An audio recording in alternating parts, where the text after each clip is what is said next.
Hello, Climate Salad member Justin Webb, founder of AgriWebb, and I'm Charlotte, of course. I'd like to pay my respects to the traditional owners on the land of which we meet. For me, that's the Gubbi Gubbi people, and I respect their elders past, present, and emerging. Now, Justin, can you tell me about how you came up with a solution with AgriWebb? Yeah, firstly, thank you so much for having me, and I'm excited to be part of this movement. Right, I think we're at a tremendous inflection point where awareness is catching up to need for the impact of climate change and the reversal, and hopefully it's driving a lot of our own why and our own missions as we do build these businesses to take on the world, have an impact, and I think what could be a better calling to hopefully instigate positive changes in climate change. So to that end, AgriWebb was founded in 2014 around my own family farm's kitchen table. We'd been farming livestock in Australia since around the mid 1850s, and I was more of a math geek, frankly, studying applied mathematics, machine learning, etc., at Harvard and Oxford, and I founded a couple of other businesses that were more in fintech. So when I went back home, I was kind of presented with making decisions about our farm production, and it was based on anecdote and what happened next door, or what happened last year, and I was really trying to connect with data on how to make these decisions. So ultimately, it was about the simple yet powerful idea of digitizing on-farm production data. Literally a tool to replace the notebook in the farmer's top pocket. Now, that simple idea for a digital SaaS kind of platform has been and is revolutionizing the $1 trillion beef and lamb production industry. Over the past 7 years or so, we've seen pretty awesome adoption. It's used by ranchers to manage over 18 million animals across over 150 million acres, or it's about sort of 400 billion in agricultural assets. And really what it's about is empowering the livestock industry to feed the world productively, profitably, and sustainably, because ultimately we have to feed 10 billion people by 2050, and we can't do it with any more land. Speaking about climate impacts, the deforestation for further grazing or cropping land cannot happen. Already 50% of the world's non-ocean surface is used for agriculture, and we have to create an efficient methodology for natural meat production that reduces climate impacts. And I'm sure we'll get into that in a bit, but one of the most extraordinary things is by leveraging data, we've unlocked the ability to record, represent, and reward or incentivize farmers to put into practices that not only create carbon neutral beef, but actually can create carbon negative beef by sequestering more carbon into the soil than is emitted by the animals. So I think there's some tremendously exciting things, and frankly, I would struggle to be motivated by bigger missions than feeding the world, sustainably. It's quite a wonderful technology you have. And now tell me, there's this unique story you have, because you were, by your own confession, a maths geek, and you brought home a SaaS, a digital data technology to replace the notebook in the top pocket. How was that adoption process? How was the digital transformation getting your farmers who have relied on the sort of anecdotal knowledge of their fathers or mothers to be able to adopt this new AgriWebb, this sort of new spandangle technology? Well, I think the technical question. Look, I think that part of your question relies upon maybe a bit of a misconception, right? That the that farming and farmers or ranchers around the world are not digitally proactive. And you know, they're not really receptive to new technology. And I think that's fundamentally wrong. I mean, we here in Australia, and I won't put you on the spot by challenging you with it, but our most commonly used banknote has one of the original ag tech entrepreneurs on it. And I think we've got to be the only country in the world. And you know, as you began this chat with paying respects to elders past, present, well, David Unipon, as an elder past, was one of the great innovators and entrepreneurs in Australian history, inventing the mechanical shears, and therefore adorns the $50 note. So I think that's amazing, right? And very few people kind of know that or to talk about it. Like, ag tech and agricultural innovation is so much part of our DNA that almost more than anywhere else in the world. And so to start with, I think farmers, particularly in Australia, are actually really predisposed to leverage, capture, and be very receptive to new technology. Now, the second part has been improvements in infrastructure. You know, frankly, having more bars on your cell phone when you're out in the bush has had a big impact in the ability. And then thirdly, I think that the onus is on a lot of us, right, as entrepreneurs. We spent nearly the best part of a year, it was 9-10 months before we built anything, just listening and living. The concept of look, do, ask. Rachel Newman is a great attributor of this. And you know, we wanted to get out and live the problem that farmers lived. And I think that's a great responsibility. You really have to understand how production happens and therefore build technology and solutions that are empathetic to the way that farmers and ranchers and food producers have problems within their own area. Otherwise, you know, what are you building? You're kind of you're a solution looking for a problem. And as we did that, we ended up being, you know, in the places that our target customers were. We were living where they were. And so shuffling dirt at field days and being out in the pastures with them led us to really spark this fire of growth by referral. We really solved problems for them. And then that ultimately has become our greatest source of leads and growth.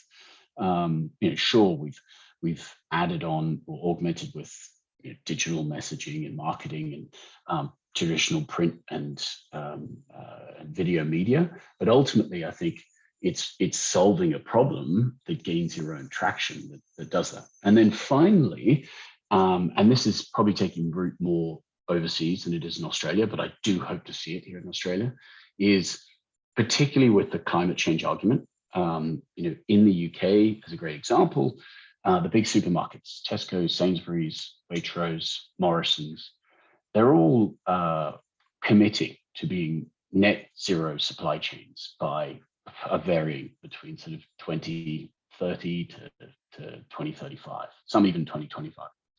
And the government is incentivizing them to do this. But what's happening is, therefore, these supermarket retailers are actually stepping up and taking responsibility for, you know, impacting the neutrality of their supply chains right the way through the supply chain. So back into the field or the pasture or the paddock. And they are taking on the expense to give to farmers technology. And I think that's something that's you know, pretty remarkable, because it really does become a win-win. You've got millennials that are walking in, and in our case, making decisions about their purchasing that are very much based on climate impact. You know, do I want that leg of lamb or that steak with a side of guilt because it's bad for the environment? And in fact, say, as an example, AgriWebb with Morrison's is teamed up to have a net zero supply chain. And what we're doing is empowering the farmer to track the data, to move their animals through rotational grazing, to unlock regenerative agriculture, which sequesters more carbon into the soil through the regrowth of the grass than is emitted by the ruminant through emissions of methane and carbon. And if we can record that, and then represent it. We can represent it to that millennial purchaser who then has a factual representation of, oh, well, now, I can understand animal welfare and I can understand environmental welfare. So therefore, the thing that is in fact the most valuable product sold in supermarkets, because meat is a basket filler, you buy potatoes and carrots and other things when you go. So you've got the retailer now benefiting because they're making good sales. You've therefore got that retailer taking the responsibility of capturing that factual information to give transparency for the consumers to make consumer decisions. And then you've got the farmer benefiting because they are being provided with technology and empowered with the data recording to make data-led decisions about their production, which leads to increases in output.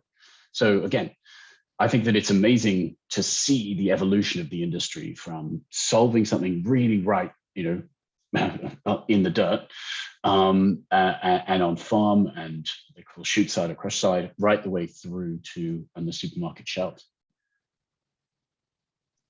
Is there a certification scheme for carbon neutral beef that you're tapping into, or that will recognise the data that AgriWebb provides?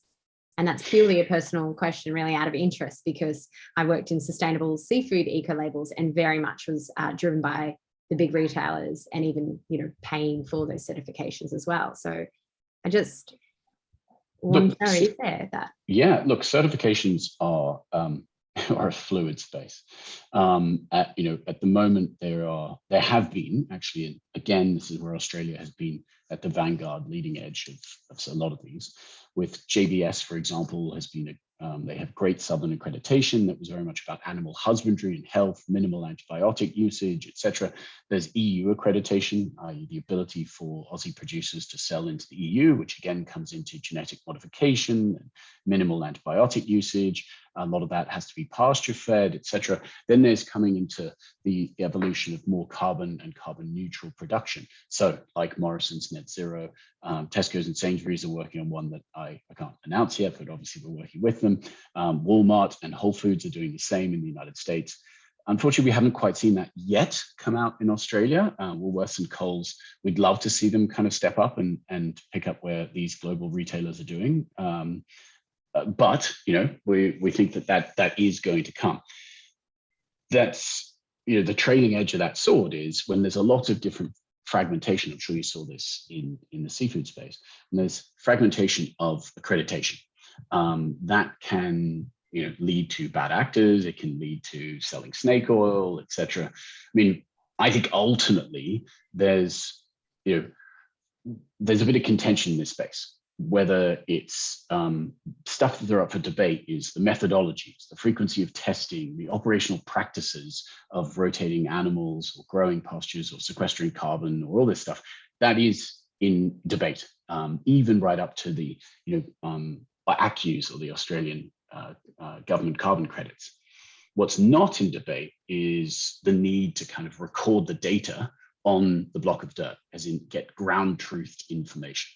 And there's some fantastic innovation amongst my fellow members of the Climate Salad Group that are doing, measurement at scale remotely. So satellites or sensors from the sky that are recording, spectrometry or visual readings and hoping to measure or quantify the potential for carbon sequestration.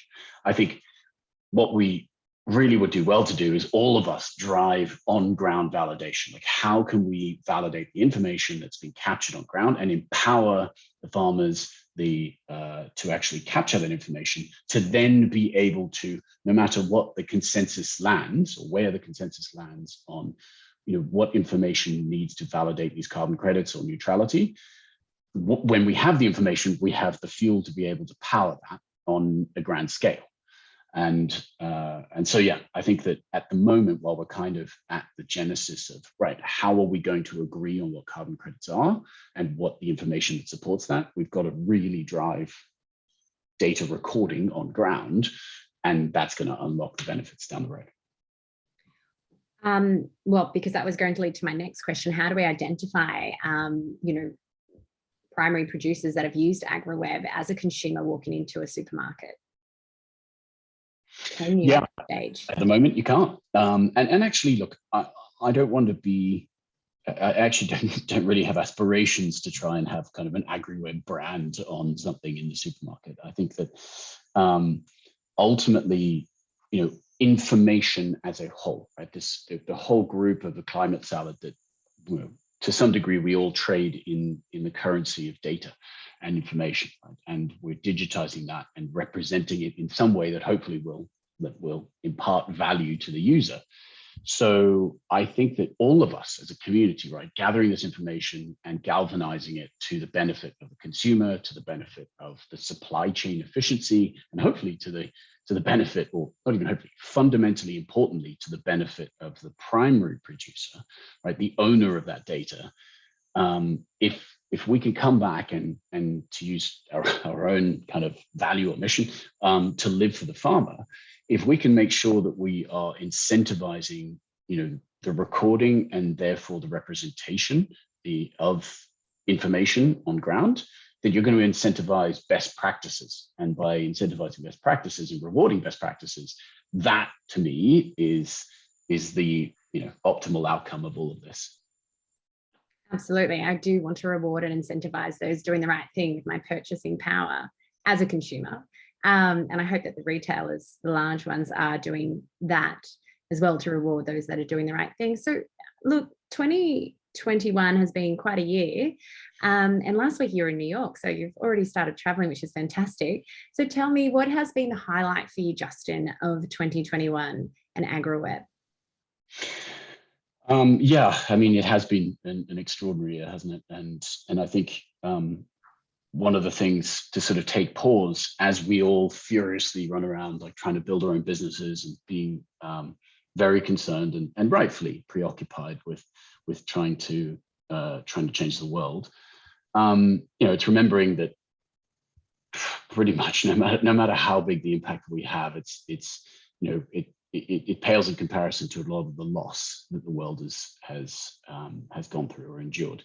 And my heart goes out to a lot of the people there. So, I would find it, I was saying this the other day with our own team, it's very difficult to kind of shout from the rooftops of it's been a great year and we've doubled the business and we've had great uptake. And in particular, talking about some of those wins with integrated supply chains and carbon neutral beef and lamb production being certified, like all of these things, they're great.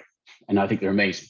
But being pretty empathetic to understand people that have had tremendous loss, personal loss, people who have had, and it's not just mortality, it's also the inability to travel, see family, see friends, have grandparents meet their grandkids, all sorts of things. So has it been a great year? It's been a good commercially successful year. I think personally, we all have our own narrative of difficulties, and so remembering that.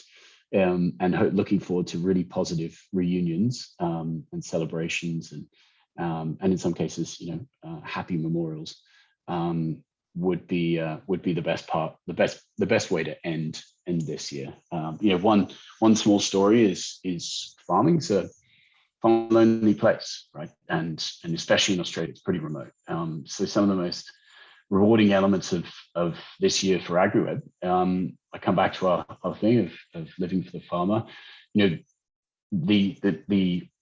case of suicide, or the rate of suicide in primary producers is higher in our space than just about any other. And so the concept where we know that we've had customer success, customer support, be able to reach out to connect with farmers and maybe just put an arm around them and have that personal connection has been amazing. So if there's a highlight to look back and be, it would be that. It's we've got a big mission and we're hoping that we're having a great impact, but no greater impact than just being able to put our arm around the consumers and help them through.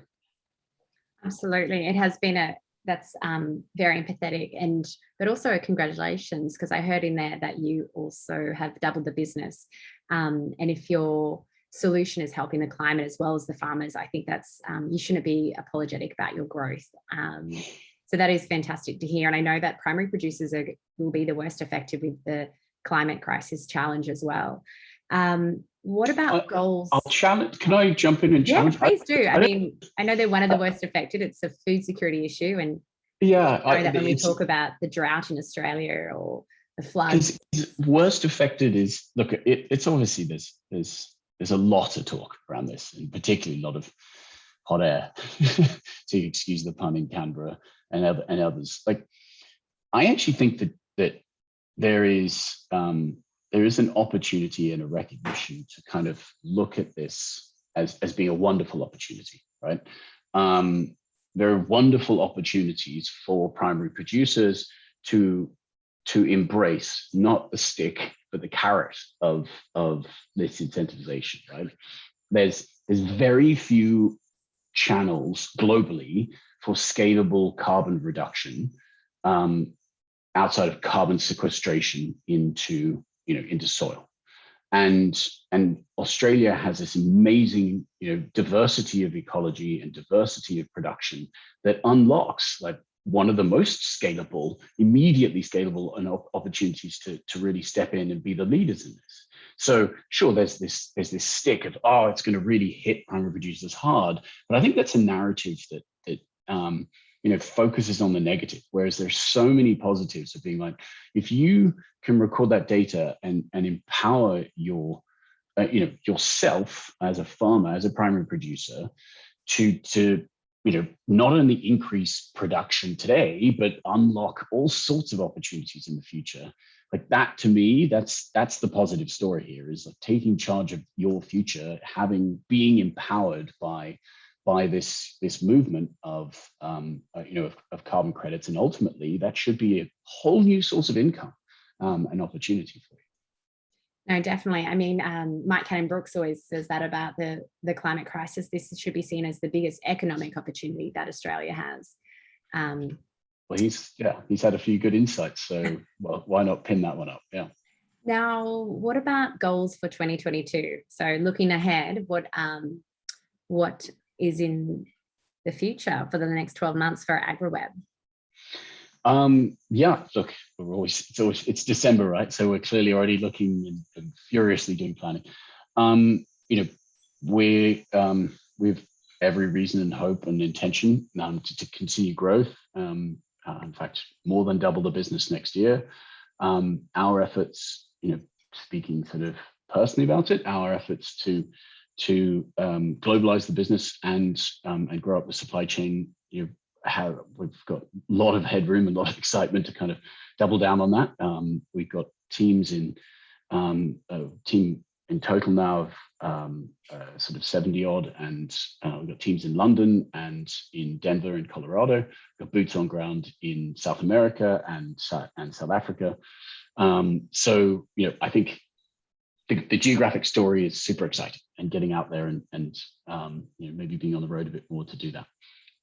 Two, I think moving up the supply chain to, as we talked a bit about in this chat, get those further up the supply chain that maybe been capturing a bit more of the margins through food production, get them really acting on the responsibility, engaging with their stakeholders, right? The superannuation funds, the pension funds that are on their shareholder tables, and getting them to say, well, hang on, what are you doing about supply chain neutrality? And I think that's something that's super powerful. And I commend actually the superannuation CEOs and CIOs that I've talked to who are really, really active about this.